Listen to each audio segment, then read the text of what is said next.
Alright, I'd like to show you some new things that I found while I was hunting around inside of Google Drive. So I'm inside of Google Drive here, and I'm going to click on Create, and normally we just have these 6 things here: folder, document, presentation, spreadsheet, form, drawing. I clicked on this Connect More Apps, and I got these things over here. So I got Floor Planner here, and Mindmap, Pixlr Editor, and UJam Song. I'm going to start with the Mindmap. Now this one takes a while to open up for the first time. So if you're going to use this in class or use this with your students, just have them know that going into it. But the cool thing about this is it works a lot like the Google platform.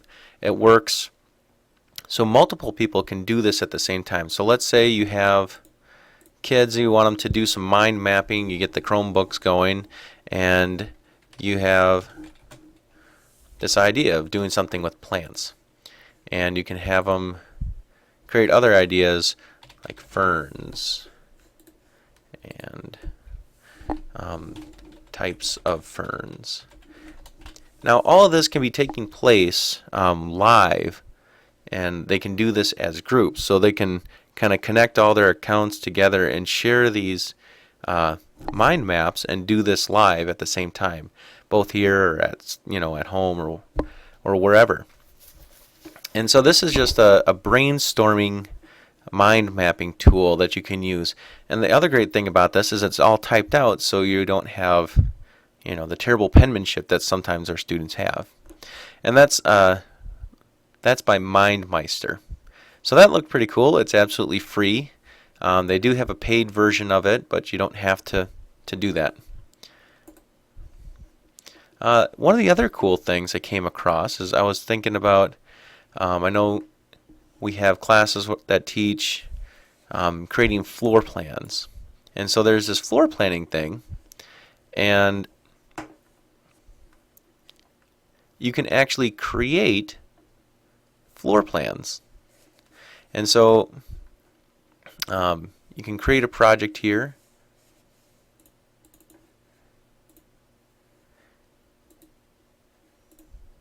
You can go into it and actually drag and drop different things. Now let's see if I can get back into my account. Well, here's some ideas. So here you can have different measurements of sizes and rooms, and you can have different things. You can have the overhead view, and you can have kind of a 3/4 angle view, a 3D view, and all of this is online. It's not like you have to download anything. And again, this is free, and they have a pro plan that you can pay for, but you can use this with your kids for free. I thought that was another kind of cool thing, because I've seen kids going around with designing rooms and things like that and planning treatments for stuff. I thought, oh, this could be something that you could use for that.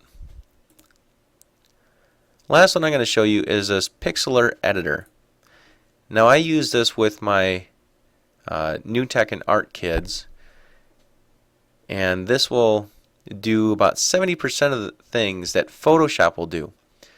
Plus it's free. Plus it's online. They don't have to download anything.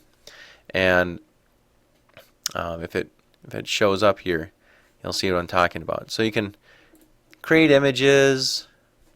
You can open images that are even on your computer if you want to, or images from your Google Drive. I'm going to just find a picture here. Some penguins. And you can do a lot of the things that you can in Photoshop with these pictures. They have filters and a lot of the same features that Photoshop has. So if you wanted to have students do some sort of visual collage or something like that, you could do that inside of Pixlr, and you could have it connect to a Google Drive, or they could save their pictures to a Google Drive, or they could hand them in, all those sort of things. So those are a couple of new things I found while scrolling around in this connecting more apps with Google Drive. I hope you enjoy.